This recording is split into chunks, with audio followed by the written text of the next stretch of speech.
الحمدللہ رب العالمین والصلاة والسلام علی سید الانبیاء والمرسلین اما بعد فاعوذ باللہ من الشیطان الرجیم بسم اللہ الرحمن الرحیم۔ قابل صد احترام و احتشام اللہ تبارک و تعالیٰ کے فضل اور اس کی توفیق سے سورہ بقرہ کی آج 13ویں کلاس ہم لے رہے ہیں، اور آج ہم 12واں رکوع پورا پڑھیں گے اور اس کے اندر 7 آیات مبارکہ ہوں گی۔ تو میں آج کی باقاعدہ کلاس کے آغاز سے پہلے آج کی آیات مبارکہ کی تلاوت کی سعادت حاصل کرنے کے لیے دعوت دوں گا ہماری کلاس کی ہونہار طالبہ حافظہ رامین فاطمہ کہ وہ آج کی آیات مبارکہ کی تلاوت کریں۔ أعوذ بالله من الشيطان الرجيم. بسم الله الرحمن الرحيم. قل من كان عدوا لجبريل فإنه نزله على قلبك بإذن الله مصدقا لما بين يديه وهدى وبشرى للمؤمنين. من كان عدوا لله وملائكته ورسله وجبريل وميكال فإن الله عدو للكافرين. ولقد أنزلنا إليك آيات بينات وما يكفر بها إلا الفاسقون. أَوَكُلَّمَا عَاهَدُوا عَهْدًا نَبَذَهُ فَرِيقٌ مِّنْهُمْ بَلْ أَكْثَرُهُمْ لَا يُؤْمِنُونَ.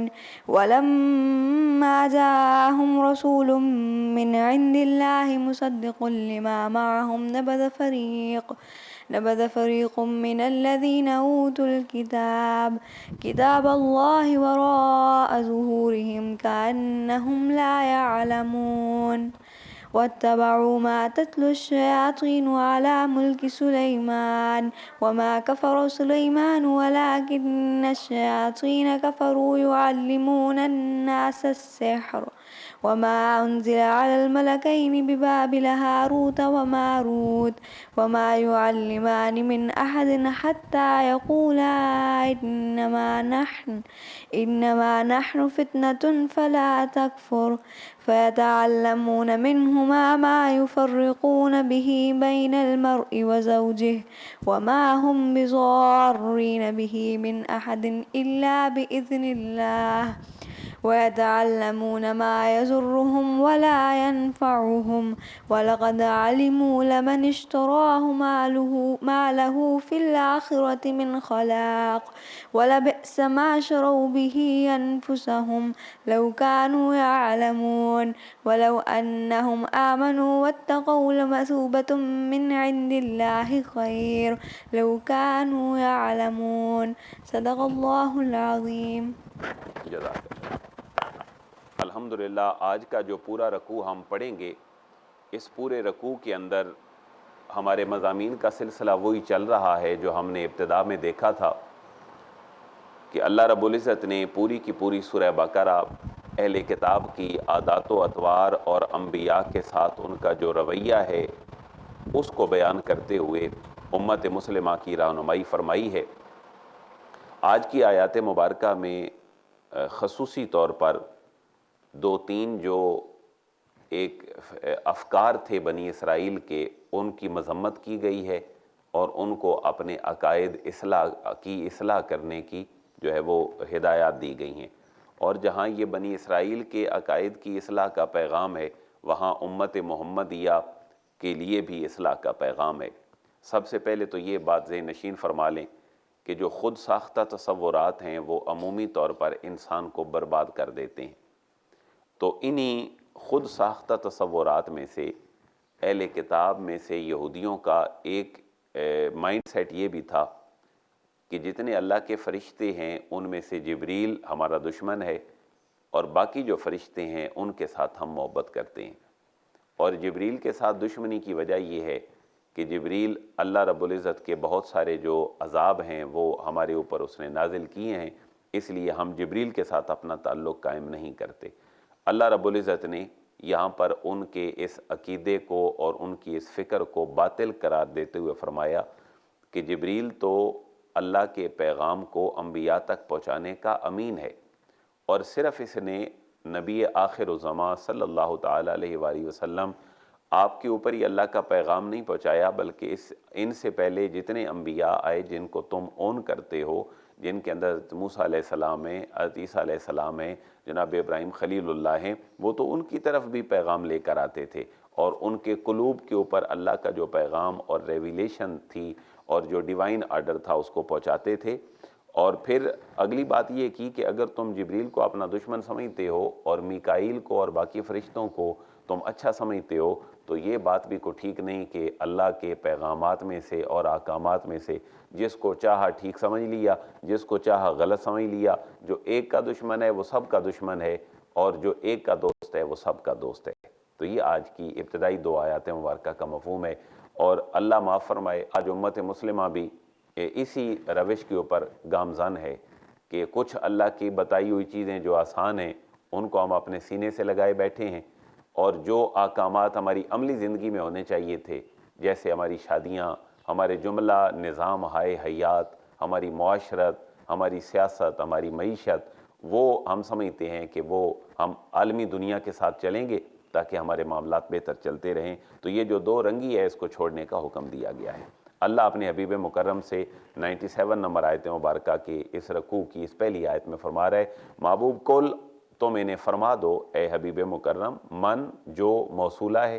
کانا irregular ورب ہے، فعل ماضی ہے، جو ہو عدوً دشمن لجبریل جبریل کا، تو فَإِنَّهُ نَزَّلَهُ عَلَىٰ قَلْبِكَ، تو جبریل کی شان تو یہ ہے، فاپس انا جو ہے وہ حروف مشبہ بالفعل میں سے ہے، ایکیوزیٹو پارٹیکل ہے، حروف کی کیٹیگری میں سے ہے، یہ اپنے گروپ میں 6 ہیں، انا، انا، کا انا، لاکنہ، لا اللہ، لیتا، اور یہ 2000 سے زیادہ دفعہ قرآن میں استعمال ہوئے ہیں۔ تو جبریل کی شان تو یہ ہے کہ نزلہ، اسی نے نازل کیا ہے، علی قلبک، اے حبیب مکرم، آپ کے قلب انور کے اوپر جو کچھ بھی اللہ کا پیغام آیا ہے، اور وہ بِإِذْنِ اللہ، وہ اللہ کے حکم سے اس نے نازل کیا ہے۔ یہ تو اس کی پہلی صفت ہے جبریل امین کی، اور ایک تو اللہ کا حکم نازل کیا ہے، اور دوسرا جو اس کا آنا ہے اور جو احکامات کی تنزیل ہے وہ مصدقاً، وہ تصدیق کرنے والی ہے۔ یعنی اس لفظ سے اہل کتاب کے اس مائنڈ سیٹ کو رفع کیا جا رہا ہے کہ جبریل ہمارا دشمن ہے۔ فرمایا نہیں، جبریل کا جو پیغام ہے اللہ نے جو بھیجا ہے وہ مصدقاً، وہ تصدیق کرنے والا ہے، لما بین یدیہ، جو کچھ ان کے ہاتھوں میں پہلے سے موجود ہے، یعنی آسمانی احکامات تورات وغیرہ کے۔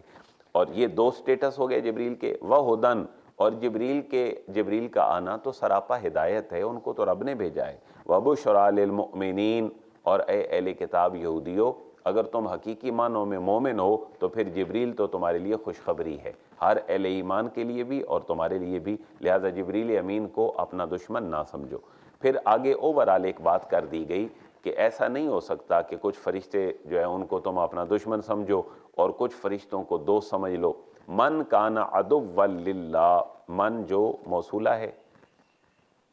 اور کانا ہو عدوً دشمن، للہ اللہ کا، وملائکتہ، اور اس کے فرشتوں کا، ورسلہ، اور اس کے رسولوں کا، وجبریل، اور جبریل کا، ومیکالا، اور میکائیل کا۔ تو جو اللہ، فرشتے، اس کے رسول جبریل و میکائیل کا دشمن ہو تو فإن اللہ عدو للکافرین، پھر وہ یہ نہ سمجھے کہ اللہ اس سے راضی ہے، اللہ رب العزت بھی پھر دشمن ہے اس انکار کرنے والوں کا جو پیغام ہدایت کا انکار کرتے ہیں۔ فا کا معنی پس، انا وہی حروف مشبہ بالفعل میں سے ہے، اللہ اس کا اسم ہے اس لیے اس کے آخر میں زبر ہے، عدو دشمن ہے، للکافرین کافروں کا۔ وَلَقَدْ أَنزَلْنَا إِلَيْكَ آيَاتٍ بَيِّنَاتٍ وَمَا يَكْفُرُ بِهَا إِلَّا الْفَاسِقُونَ۔ وہ پیغام ہدایت اور ربانی پیغام کے 2 اصول بتا کر اللہ اب اپنے حبیب مکرم کو یہ تسلی کی طرف لے کے جا رہے ہیں کہ اے حبیب، اگر آپ کا یہ انکار کر بیٹھے ہیں اہل کتاب اور یہودی، تو آپ فکر نہ کریں، غلطی اور کجی ان کے اندر ہے، آپ کے پیغام کے اندر نہیں ہے۔ اے حبیب، آپ چست و چالاک ہیں، آپ اللہ کا پیغام جو ہے وہ ایسن پیرائے میں انسانوں تک پہنچا رہے ہیں، آپ کے مشن میں، آپ کے جذبات میں کوئی کمی نہیں، اور ہمیشہ سے جو نافرمان ہیں وہ پیغام حق کا انکار ہی کرتے آئے ہیں۔ گویا کہ یہ آیت مبارکہ بٹوین دا لائن ایک آیت کے اندر اپنے حبیب کریم کو تسلی بھی ہے۔ وَلَقَدْ أَنزَلْنَا، واو کا معنی اور، لام بھی تاکید کے لیے ہے اور قد بھی تاکید کے لیے ہے، تو ویریلی نو ڈاؤٹ انزلنا ہم نے نازل کی الیکا، اللہ رب العزت فرما رہے ہیں اے حبیب مکرم آپ کی طرف ہم نے نازل کی آیاتم بینات، واضح نشانیاں، یعنی محبوب آپ یہ نہ سمجھیں کہ ہدایت کا پیغام جو آپ کو دے کر بھیجا گیا ہے لوگ اس کی طرف راغب اگر نہیں ہو رہے تو ہمارے پیغام اور اس کے چارم کے اندر کوئی کمی ہے، یا یہ جو کتاب لا ریب ہے اس کی اثر پذیری اور اثر انگیزی کے اندر کو فرق ہے، ایسا نہیں ہے محبوب۔ آیات بینات، یہ بڑی واضح نشانیاں ہیں جو ہم نے آپ کو دی ہیں۔ وما یکفر بہا، واو کا معنی اور، ما نہیں، یکفر انکار کریں گے، بہا ان کھلی نشانیوں کا، الا مگر صرف وہی، الفاسقون جو نافرمان ہیں۔ تو بعض اوقات انسان سچا ہوتا ہے، ٹھیک راستے پہ چل رہا ہوتا ہے، لیکن لوگ اس کو ٹھیک نہیں کہہ رہے ہوتے، تو یہ آیت مبارکہ اس کے لیے بڑی مشعل راہ ہے کہ اللہ اپنے حبیب کریم کو فرما رہے ہیں محبوب آپ کو جو پیغام دیا گیا، جو کتاب دی گئی، جو مشن دیا گیا، اس کے واضح ہونے میں اور کوئی شک نہیں ہے، یہ ان کے رویے کا جو ہے وہ فرق ہے، اور ان کا جو رویہ ہے وہ نافرمانی کے اوپر جو ہے وہ مبنی ہے۔ اوَكُلَّمَا عَاهَدُوا عَهْدًا نَبَذَهُ فَرِيقٌ مِّنْهُمْ بَلْ أَكْثَرُهُمْ لَا يُؤْمِنُونَ، یہ ان کا ایک اوورال مائنڈ سیٹ بیان کیا گیا ہے کہ اہل کتاب کا رویہ ہمیشہ ہی یہ رہا ہے کہ جب بھی ان کے پاس پیغام حق آیا ہے تو ان میں سے کچھ فریق تو اور کچھ لوگ اور گروہ قبیلے ایسے تھے جنہوں نے اس کو مان لیا، اور کچھ وہ تھے جنہوں نے اس کو پس پشت ڈال دیا۔ رسول جب بھی ان کے پاس آئے تو بعض کو انہوں نے مان لیا اور بعض کو جھٹلا دیا۔ اوَكُلَّمَا، تو کیا ایسا نہیں ہے، کیا یہ حقیقت نہیں ہے، یہ وین ایور کے معنی میں ہے، ایڈورب ہے، آہدو کہ انہوں نے عہد کیا، آہدن کسی طرح کا بھی کوئی عہد، یعنی اللہ سے انہوں نے کہا کہ اللہ ہم تیری توحید کو مانیں گے، تیرے بھیجے ہوئے انبیاء کی رسالت کو مانیں گے، آخرت پہ ایمان رکھیں گے، اور اللہ تیرے بندے بن کر رہیں گے، تو یہ وعدے تھے جو انہوں نے اللہ سے کیے تھے۔ اور اوورآل ایک بڑے تناظر میں دیکھیں تو ہر انسان نے عالم ارواح میں اپنے رب سے یہ وعدہ کیا تھا، تو اللہ فرما رہے کہ انہوں نے جب بھی کوئی وعدہ کیا تو نابازا پھینک دیا ہو اس وعدے کو، فریق منہم ان میں سے ہی ایک گروہ نے، یعنی یہ ان کی عادت اور فطرت ہی چلی آ رہی ہے کہ وہ ہمیشہ اللہ سے کیے گئے وعدے اور جو عہد اور میثاق ہیں ان کو توڑتے ہیں، اور کتنے سارے لوگ توڑ دیتے ہیں۔ بل اکثرہم لا یؤمنون،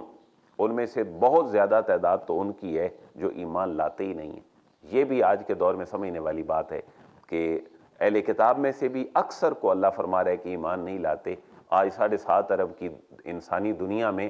ہمیں موسٹلی وہ لوگ نظر آتے ہیں جو ڈیوائن پہ اور ریویلیشن پہ اور الہام پہ اور آسمانی پیغام پہ یقین نہیں رکھتے۔ ان کی تعداد لاکھوں میں نہیں ہے، ان کی تعداد کروڑوں میں نہیں ہے، بلکہ ان کی تعداد اربوں کے اندر ہے۔ آج جو ڈیوائن پہ اور ریویلیشن پہ یقین رکھتے ہیں یہودیت، عیسائیت اور مسلمان، تو یہودیت عیسائیت بہت پہلے مسلمانوں سے الحاد اور تشکیک اور ایتھزم کی طرف چلے گئے، اور الامان والحفیظ ہمارا نظام تعلیم اور ہمارا پورا معاشرہ اور ایک عالمی نظام ہمیں بھی اسی طرف لے جا رہا ہے۔ تو بل اکثرہم لا یؤمنون، یہ جو ہے وہ جملے ہمیں پوری ایک انسانی تاریخ بتا رہے ہیں کہ اکثریت جو ہے وہ حق سے دور رہتی ہے اور وہ شیطان کے جو ہے وہ قدم پہ قدم رکھتی ہے، نہ کہ وہ رحمان کے احکامات کی پیروی کرتی ہے۔ اگلی آیت بھی انہی کا رویہ ہے، وَلَمَّا جَاءَهُمْ رَسُولٌ مِّنْ عِنْدِ اللَّهِ، واو کا معنی اور، لما وین جب، جاء آئے، ہم ان کے پاس، رسول میسنجرز پیغمبر رسول، من عند اللہ اللہ تبارک و تعالیٰ کی طرف سے، مصدق لما معہم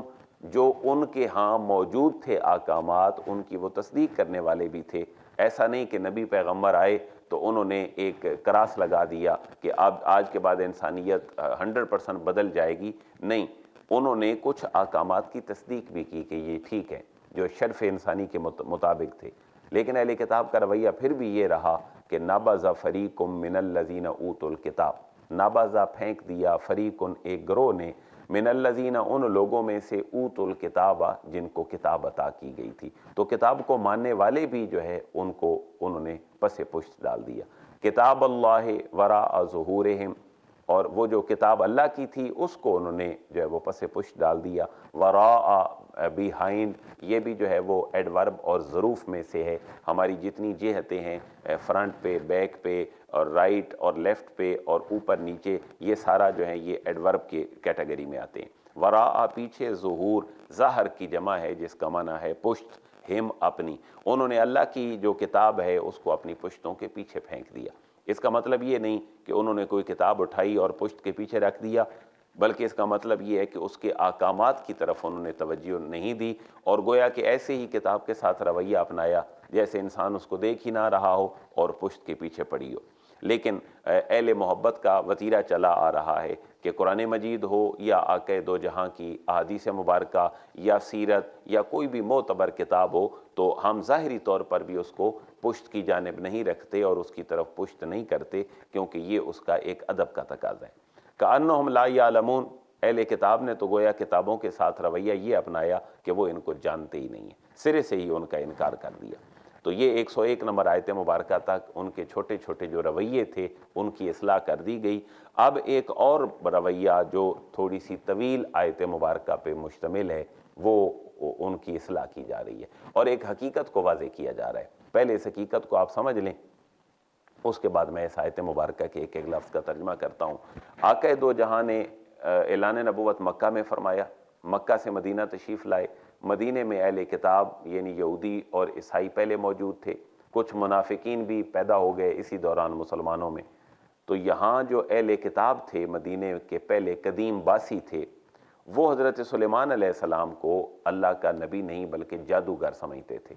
تو اللہ رب العزت کے حبیب جب تشریف لائے تو آپ نے آپ کی شخصیت کے اوپر جتنا غبار تھا اس کو دور کیا، اور حضرت سلیمان علیہ السلام کا جو سٹیٹس ہے وہ اہل کتاب اور یہودیوں کے سامنے رکھا کہ وہ اللہ کے نبی اور پیغمبر تھے، وہ جو ہے وہ جادوگر نہیں تھے۔ جادوگری کا جو معاملہ ہے وہ پھر ہاروت اور ماروت کی شکل میں اس کی بھی ان کے سامنے اصلاح کی گئی ہے، اور ہاروت ماروت کے حوالے سے بھی ہمارے ہاں بڑے الٹے سیدھے ایکسپیریمنٹ اور چیزیں موجود ہیں ہمارے مسلمانوں کے ذخیرہ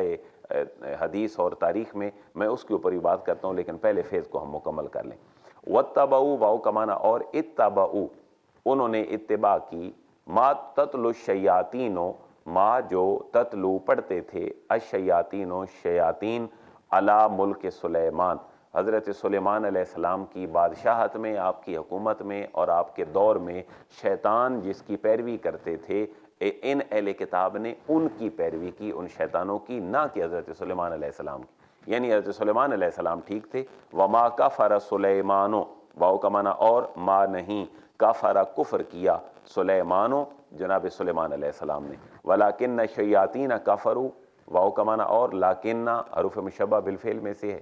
بلکہ جو شیطان ہیں کفروا، انہوں نے کفر کیا، یعلمون الناس السحر، یعلمون وہ سکھاتے تھے، الناس لوگوں کو، السحر جادو۔ تو یہاں حضرت سلیمان علیہ السلام کی شخصیت کو واضح کر دیا گیا کہ وہ ہولی پرافٹ تھے، یعنی اللہ کے جو ہے وہ نیک بندے تھے، نہ کہ وہ جادو کی تعلیم وغیرہ دیا کرتے تھے۔ یہ جادو ان کی بادشاہت میں شیاطین کرتے تھے جو بنی اسرائیل کے ہاں بڑا رائج تھا۔ اس کا بھی ایک تاریخی تناظر ہے کہ بنی اسرائیل جو ہے وہ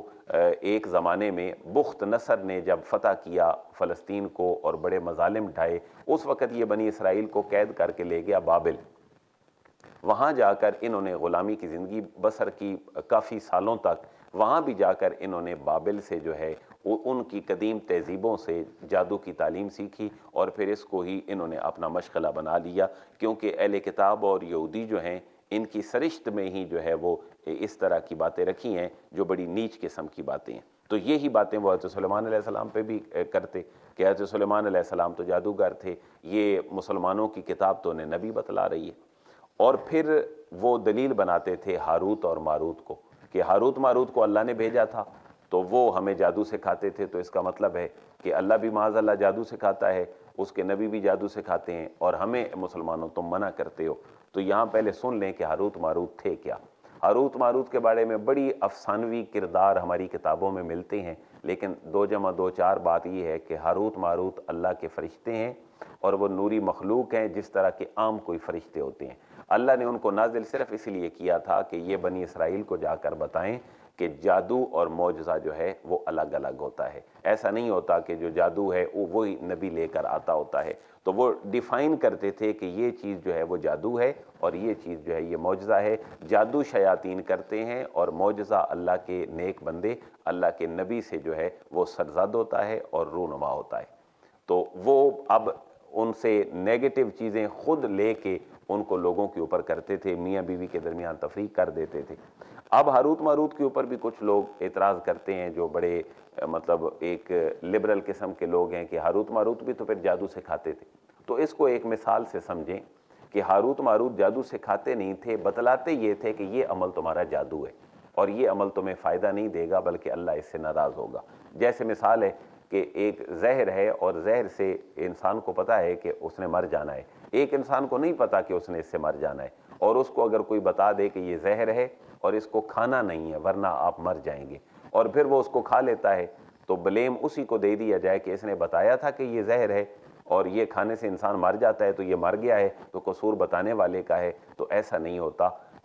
بلکہ وہ اس کا محسن ہوتا ہے، کیونکہ وہ اس کو پہلے آئیڈینٹیفیکیشن اس کی کر چکا ہوتا ہے۔ ہاروت ماروت کو بھی اللہ نے اس لیے بھیجا کہ جاؤ اور ان کو بتا کے آؤ کہ جادو اور ہے، معجزہ اور ہے، جادو شیطان اور اس کے پیروکار کرتے ہیں، اور جو معجزہ ہے وہ اللہ کے نبی سے رونما ہوتا ہے۔ تو ہاروت ماروت کے بارے میں یہ بھی مشہور ہے کہ وہ کہیں زمین پر اترے تو کہیں معاشقے میں مبتلا ہو گئے، اور پھر وہ جو ہمارے ستارے ہیں اور وہ عطارد ہے، زہرہ ہیں، اور وہ اس کا نام زہرہ تھا خاتون کا، تو وہ اوپر چلی گئی اور اب بھی وہ کنویں میں اوندے لٹکے ہوئے ہیں۔ یہ ہمارے مفسرین نے بھی باتیں لکھی ہیں، لیکن ان باتوں کا حقیقت سے کوئی تعلق نہیں۔ وہ کسی معاشقے میں مبتلا نہیں ہوئے، وہ اللہ کی نوری مخلوق ہیں، اور وہ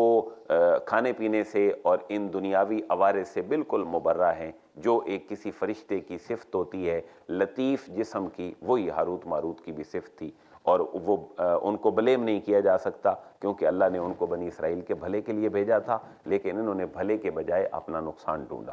وما انزل علی الملکین ببابل ہاروت و ماروت، واو کا معنی اور، ما جو انزل اتاری گئی تھی، علا پر، الملکین دو فرشتوں پر۔ یہ ملکان تھا اور علا کے بعد یہ اپنی حالت چینج کر بیٹھا، یہ جو ہے وہ اپنی حالت جری کے اندر چلا گیا تو ملکین بن گیا۔ اور جو اتار دی گئی تھی دو فرشتوں کے اوپر، بے بابلا، بابل میں، وہ ہاروت اور ماروت دو فرشتوں پر۔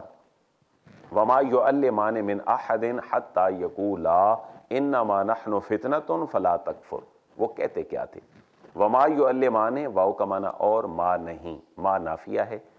یعلمان وہ نہیں سکھاتے تھے، من احد کسی کو بھی کوئی جادو، حتیٰ یہاں تک کہ یقولا وہ دونوں کہہ دیتے، انما بے شک، نحن ہم، فتنتن آزمائش ہیں تمہارے لیے، فلا تکفر پس تم کفر نہ کرو۔ اللہ نے ہمیں تمہاری آزمائش کے لیے بھیجا ہے، ہم سے ٹھیک ٹھیک باتیں سیکھ لو، ہم سے وہ چیزیں نہ ان کو یوٹیلائز کرو، برے استعمال میں نہ لاؤ جو اللہ کی ناراضی کا سبب بن جائے۔ لیکن بنی اسرائیل اپنی سرشت سے مجبور تھے۔ فَيَتَعَلَّمُونَ، فا کا معنی پس، یتعلمون وہ سیکھتے، منہما ان دونوں سے، یعنی ہاروت اور ماروت سے، وہ عمل، ما یفرقون، ما جو یہ اس میں موصول ہے، ریلیٹیو پروناؤن ہے، یفرقون جو تفریق کر دیتا تھا عمل، بہی اس جادو کے ذریعے، بین المرء و زوجہ، بین درمیان، بٹوین مرد و زوجہ اور اس کی بیوی کے درمیان۔ تو وہ عمل، یعنی ہاروت ماروت بتاتے بھئی یہ عمل کہ میاں بیوی کے درمیان جدائی ہو جائے، یہ نبی کا پیغام نہیں ہے، یہ شیطان کا پیغام ہے، اور اس کو تم نے نہیں کرنا۔ تو وہ اسی کو سیکھ کے میاں بیوی کے درمیان جدائی کروا دیتے تھے۔ پتہ یہ چلتا ہے کہ ہمارے ہاں یہ قرآن ہمیں ہدایت دے رہا ہے کہ میاں بیوی کے درمیان جو جدائیاں ہیں ان میں ایک یہ اثرات بھی ہوتے ہیں، اور ان اثرات کو رفع کرنے کا ایک عمل یہ بھی ہے کہ ہم مسنون اذکار کی طرف توجہ دیں۔ آقا دو جہاں کے اوپر جو معوذتین ہیں، یعنی قل اعوذ برب الفلق اور قل اعوذ برب الناس، یہ آپ کے اوپر جو ایک سحر کی کیفیت آ گئی تھی، جو ایک قبیلہ بنو زریق جو یہودی قبیلہ تھا، اس کا ایک بندہ تھا جس کا نام لبید بن عاصم تھا، اس نے آقا دو جہاں کے گھر میں ایک کام کرنے والے اور خادم لڑکے سے آپ کے سر مبارک کے بال منگوائے، اور ان کے اندر پھر اس نے گریں لگوائیں، اور وہیں قریب پہ ایک کنواں تھا جس کا نام زروان، اور بعض الفاظ اس کے ہیں روایات میں زی اروان، اس کنویں میں پانی کے اندر ایک پتھر کی تہ کے نیچے اس کو گرہ لگا کے دبا دیا۔ آقا دو جہاں کی طبیعت جو ہے وہ بوجھل رہنے لگ گئی، تو پھر اللہ نے فرشتے بھیجے، آپ جب آرام فرما رہے تھے تو جبریل حاضر ہوئے، اور فرشتہ بھی ایک آپ کے ساتھ تھا، تو خواب کی کیفیت اما عائشہ فرماتی ہیں یہ ہوئی، یہ بخاری اور مسلم کی روایت ہے بڑی طویل، کہ سر اور پاؤں کی طرف فرشتے کھڑے ہو گئے اور آپس میں ڈسکشن کرنا شروع کر دی کہ ان کو کیا ہوا ہے، یعنی نبی کریم صلی اللہ تعالیٰ علیہ وآلہ وسلم کو. تو دوسرے فرشتے نے کہا ان پر جادو کر دیا گیا. کس نے کیا؟ لبید بن عاصم نے. کس کے ذریعے؟ گھر میں کام کرنے والے بچے کے ذریعے. کیسے کیا؟ کہ اس نے گرہ لگائیں آپ کے بالوں میں، وہ کنگھی سے بال لیے آپ کے. اچھا جی وہ کہاں گیا جادو؟ تو فرشتے نے کہا دوسرے فرشتے کو کہ وہ فلاں جو ذی اروان یا زروان نامی کنواں ہے اس کے نیچے ہے. تو آقا دو جہاں کو اللہ نے خواب کے ذریعے یہ وحی بھیج دی، اور نبی پاک صلی اللہ علیہ وسلم جب بیدار ہوئے تو حضرت علی المرتضیٰ اور بعض چند صحابہ کو آپ نے بھیجا، اور وہاں سے وہ جو آپ کے بال مبارک تھے جن کو 11 گریں لگی ہوئی تھیں وہ نکال کر لائے. تو اللہ نے پھر 2 صورتیں نازل فرمائیں، قل اعوذ برب الفلق من شر ما خلق اور قل اعوذ برب الناس، پوری 11 آیات. اور اللہ نے حکم دیا کہ اے حبیب مکرم یہ ایک ایک آیت پڑھتے جائیں اور آپ کے جو بالوں میں لگی گرہ ہے اس کو کھولتے جائیں تو اللہ آپ کو افاقہ عطا فرما دے گا. تو یہ جو کیفیات ہیں امت میں، یہاں بھی ایسا بھی ہوتا ہے، بلکہ آج کل لوگوں کے ایمان کمزور ہیں، لوگ بڑے متاثر ہو جاتے ہیں ان عملوں سے اور ان 2 نمبر لوگوں سے جو مارکیٹ کے اندر بیٹھے ہیں. تو اس سے بچنے کا خالصتاً ذریعہ یہ ہے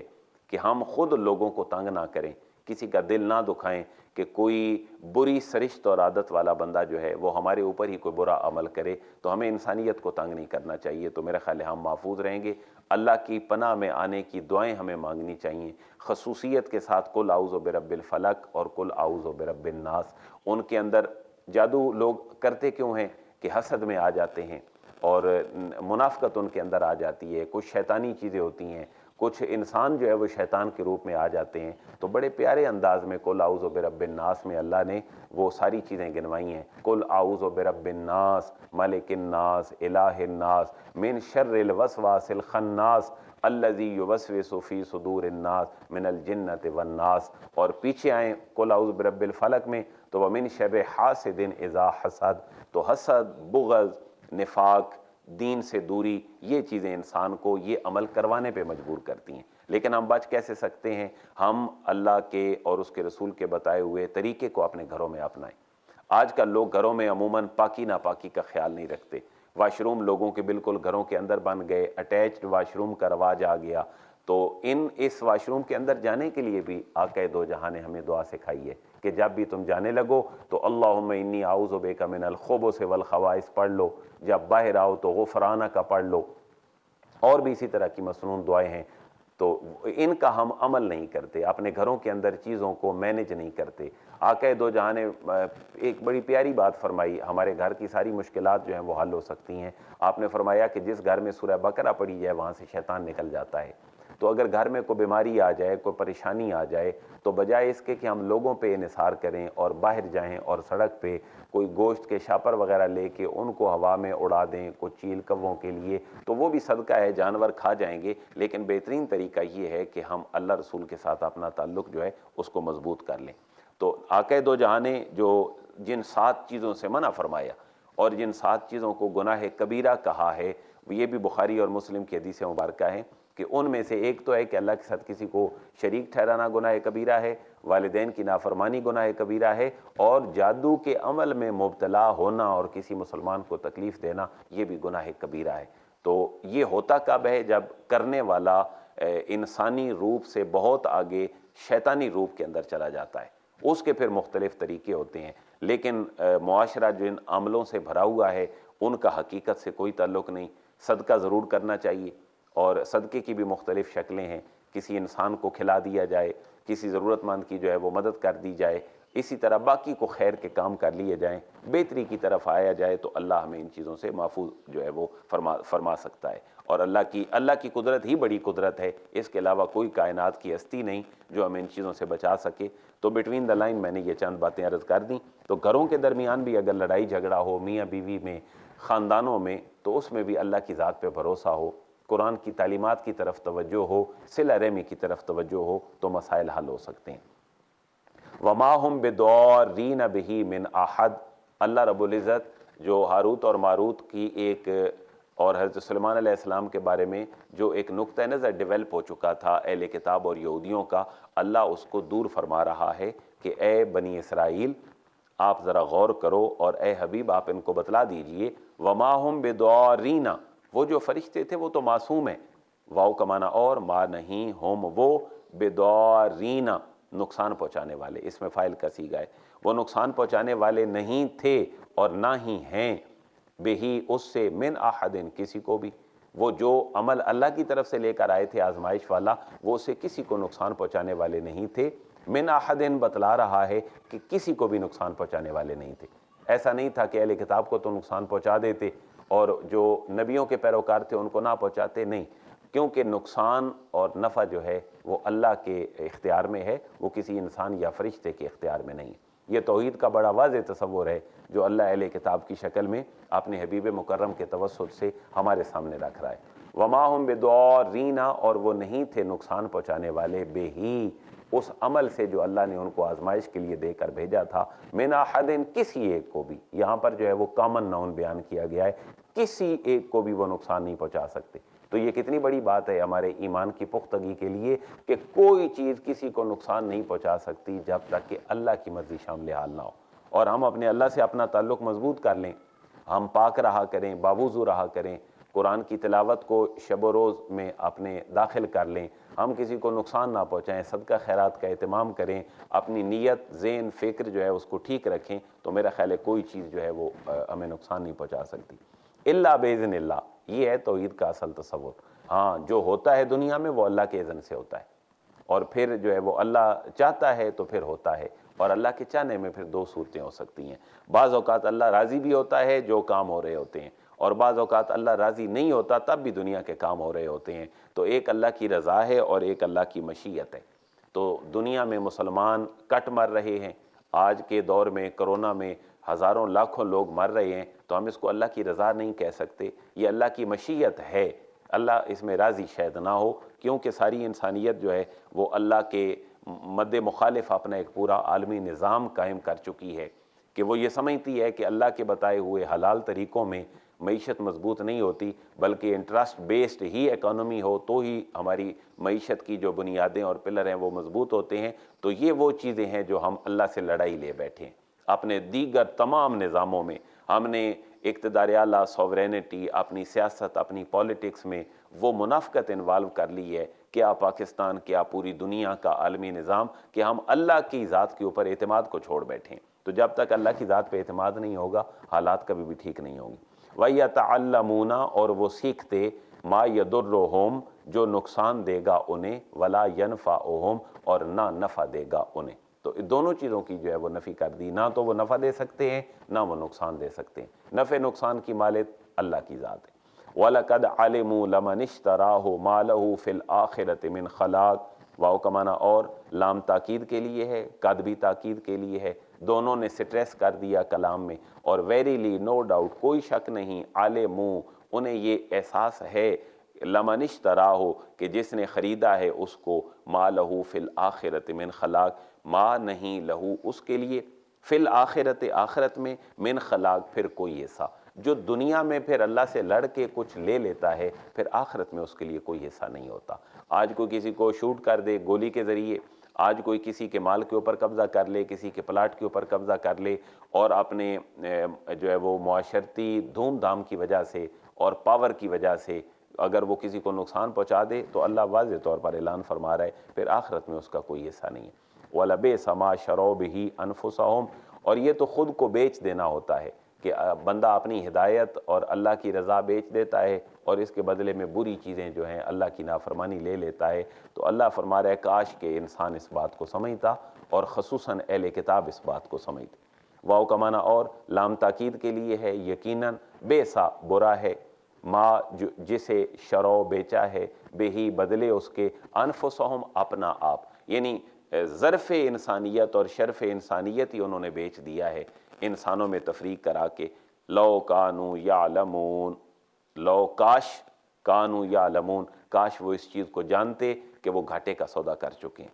تو ہمیں اللہ سے یہ دعا کرنی چاہیے کہ ہم گھاٹے کا سودا کسی جگہ پہ نہ کریں، وہ سودا جو اللہ اور اس کے رسول کے احکامات کے مطابق ہو۔ اللہ ہمیں زندگی کے ہر قدم پر اسی سودے کی ہی توفیق دے۔ آخری آیت مبارکہ جہاں پہ رکوع ختم ہو رہا ہے، تو کہا جا رہا ہے کہ جو بندہ باطل طریقوں سے دنیا میں فورس میں آتا ہے، اقتدار میں آتا ہے، اور بڑے پن کا جو ہے وہ طلبگار رہتا ہے، اور یہ سمجھتا ہے کہ لوگ واہ واہ کریں، میں آؤں تو لوگ اٹھ جایا کریں، اور میرے آنے پہ جو ہے وہ لوگ نعرے بازی بھی کریں، اور میں اپنے آپ کو بھی سنبھال نہ سکوں وجدانی کیفیت میں، تو یہ کامیابی کے اصول نہیں۔ بڑی سادہ سی بات بتائی گئی 2 جملوں میں، وَلَوْ أَنَّهُمْ آمَنُوا وَاتَّقَوْا لَمَثُوبَةٌ مِّنْ عِنْدِ اللَّهِ خَيْرٌ لَوْ كَانُوا يَعْلَمُونَ۔ یہ ہے کامیابی کا طریقہ، جس کو کنکلوژن ایک دے کر آخری آیت میں ایک ریمارکس دے دیے گئے۔ وَلَوْ أَنَّهُمْ واو کا معنی اور، لو اگر، انا بے شک، ہم وہ، آمنو ایمان لاتے، واتقوا اور پرہیزگاری اختیار کرتے۔ بس 2 کام اللہ جو ہے ان کو طلب فرما رہا ہے، ایک وہ ایمان لے آتے اور ایک وہ پرہیزگاری اختیار کر لیتے، تو لمثوبۃ، تو ثواب ہوتا ان کے لیے، ریوارڈ ہوتا، انہیں ریگارڈ ملتا، من عند اللہ، اللہ کے ہاں سے، خیر جو بہت بہتر تھا۔ آپ اندازہ فرمائیں کہ ایمان اور تقوی ہی وہ باتیں ہیں جن کو اللہ خیر فرما رہا ہے۔ تو ایمان مان لینا ہے اور تقوی پھر اللہ کی مان لینا ہے اور ہر کام میں اخلاص کرنا ہے۔ لیکن یہاں بھی کہا جا رہا ہے لو کانوا یعلمون، کاش انسان جان لیتے۔ حضرت انسان اس بات کو سمجھ سکتا، اہل کتاب خصوصاً اس بات کو سمجھتے کہ اللہ کے ہاں مقبول ایمان اور تقوی ہی ہے، باقی دنیاوی ٹھاٹ باٹ اللہ کے ہاں کوئی اہمیت نہیں رکھتے۔ اور اسی مفہوم کو متعدد جگہوں پر قرآن میں جو ہے وہ تکرار کے ساتھ ذکر کیا گیا، احادیث اس سے بھری پڑی ہیں۔ ان اکرمکم عند اللہ اتقاکم، اللہ کے ہاں بہتر وہ ہے اور عزت والا جو متقی اور پرہیزگار ہے۔ تو یہ پورا رکوع جو ہے بنی اسرائیل کے 2-3 جو ایک خود ساختہ اور سیلف آرگنائزڈ ان کی تھنکنگ تھیں، ان کو کنڈیم کر کے ان کو ایمان اور تقوی کی دعوت دی گئی ہے۔ اور اگلا پھر جو رکوع ہے اس کے اندر پھر وہی ان کی جو سرشتے ہیں اہل کتاب کی، جو قصہ آدم و ابلیس کے بعد سے یا بنی اسرائیل سے جاری ہیں، یہ آگے انشاءاللہ جاری رہیں گی۔ اللہ سے دعا یہ ہے کہ اللہ رب العزت ہمیں قرآن پہ عمل کی توفیق عطا فرمائے۔ الحمدللہ آج ہم نے 7 آیات پڑھی، ہماری 13ویں کلاس تھی اور ہم نے 12واں رکوع جو ہے وہ مکمل پڑھا، اور کمبینیشن پارے کا آپ کے سامنے ہے۔ یہ عام کلرڈ نہیں بلکہ پارٹس آف سپیچ ہیں عربک کے، کہ جن میں ناؤن ہے، ورب ہے، اور پارٹیکلز اور جو پریپوزیشن وغیرہ ہیں، اور ان کے کلرز کے ساتھ ترتیب دیا گیا۔ اور جو آپ کو پرپل کلر نظر آ رہا ہے یہ پروناؤن ہے۔ اللہ سے دعا یہ ہے کہ اللہ قرآن کی برکات کو ہمیں سمیٹنے کی توفیق عطا فرمائے۔ الحمدللہ رب العالمین، والصلاة والسلام علی سید الانبیاء والمرسلین، ربنا آتنا فی الدنیا حسنۃ وفی الآخرۃ حسنۃ وقنا عذاب النار۔ الہ العالمین اپنا فضل اور کرم ہم سب کے شامل حال فرما۔ الہ العالمین شر شیطان، شر نفس، شر انسان، شر حاسد، شر منافق سے ہم سب کو محفوظ فرما، اپنی خاص پناہ ہم سب کو عطا فرما۔ حوادثات، آفات و بلیات، بیماریوں سے، کرونا سے ہم سب کو محفوظ فرما۔ ہم سب کے گھروں میں جملہ معاشرتی، معاشی، سیاسی جملہ امور میں ہمیں خیر و برکت عطا فرما۔ ہم میں سے جن کے والدین وصال فرما گئے، جتنے بہن بھائی دوست احباب دنیا سے چلے گئے، ہمارے اصول فروع جتنے وصال کر گئے، الہ العالمین سب کی بخشش اور مغفرت فرما، سب کو آقا دو جہاں کی شفاعت نصیب فرما، ہم سب کو آخرت کی تیاری کرتے رہنے کی توفیق نصیب فرما۔ ہماری فکر اور ہمارے عمل میں اللہ میں اخلاص کی دولت عطا فرما۔ ہم سب کے بچوں اور بچیوں کو نیک فرما۔ ہمارے ساتھ کلاس میں شامل ہونے والے تمام احباب جو پوری دنیا سے ہماری کلاس میں شریک ہوتے ہیں، قرآن سنتے پڑھتے ہیں، اپنی رائے کا اظہار کرتے ہیں، اللہ سب کے اس قرآن کے ساتھ تعلق کو اپنی بارگاہ میں قبول فرما۔ سب کی خدمات دین کو اللہ شرف اجابت عطا فرما۔ وصلی اللہ تعالی علی رسولہ خیر خلقہ محمد و آلہ اصحابہ اجمعین۔